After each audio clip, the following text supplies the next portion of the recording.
Executive order while in the Oval Office with Joel Pollak of the brand new California Post. You see a picture of that there.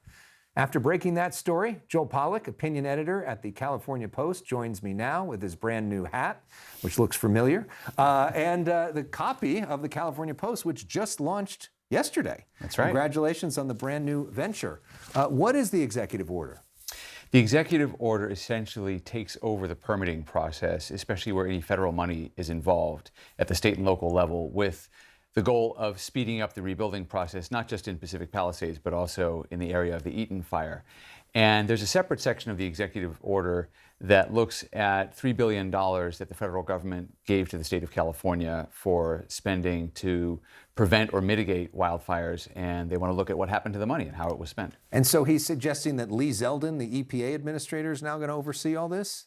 Yeah, we asked him who he thought would be in charge, and he said Lee Zeldin, because Lee Zeldin, the head of the EPA, managed to clear the hazardous waste out of Pacific Palisades and the Eaton fire zone in 28 days. Originally, they were supposed to do it in 90 days. Then Trump said that's not fast enough. He gave him a deadline of 30 days. And Zeldin and the EPA did it in 28 days. So Trump has a lot of confidence in him. And we know there was a lot of widespread praise in terms of FEMA, how they did it. We know there's been a lot of residents frustrated by the pace in terms of the permitting. Governor Newsom didn't like the way that this all went down. His press office put out on X, legitimate journalistic integrity question. Why did the president sign an EO in secret with one Murdoch outlet, yours, present, then allow it to be buried for 5 days, because we didn't even know about this until yesterday, until that outlet launched its new money-making product? That's not reporting, that's propaganda. What's your response to that?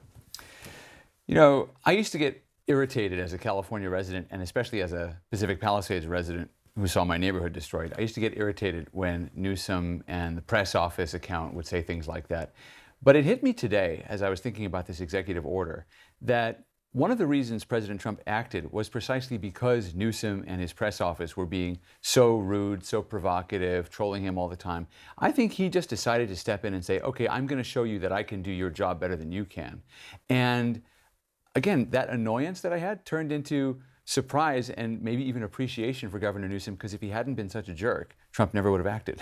Well, I mean, the thing that Newsom says, and not just Newsom, a lot of even some of the Republicans from this state says that the region needs federal money because you can't do this alone. California doesn't have enough money to pay for all of this. There is a supplemental that some Republicans in the House are asking to help fund recovery.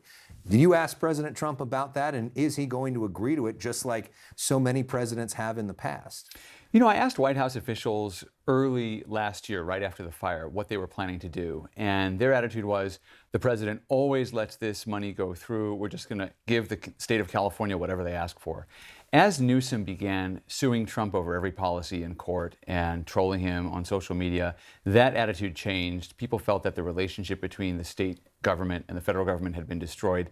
And now I think there are going to be conditions. And one of the conditions you can start to see in this executive order, where there's going to be monitoring, there are going to be certain benchmarks the state has to hit. Basically, the federal government wants to make sure that California is spending the money properly and that taxpayers aren't throwing good money after bad. So I do think there's going to be a special master or some monitoring mechanism. But did you get the sense that President Trump actually will send money in at all, though, even under those conditions? He didn't say no. I did ask him about it. I said, is Newsom the obstacle to the $34 billion or to more money coming through? And he just sidestepped that question. He really wanted to focus on the rebuilding and the permitting. What was also interesting was that he and Gavin Newsom had a friendly conversation at Davos in Switzerland. Even though Newsom is out there attacking the president fighting back, it makes you wonder how much of the confrontation is political theater. And we know that in the past, both of them have gotten along well. So you can read about all this and more in the brand new California Post, which you can buy at newsstands and also on your website at California Post as well. Congratulations, Joel. Thank you. The new opinion editor. It's a big deal to invest in journalism at a time when not many people are. Thank you so much for watching.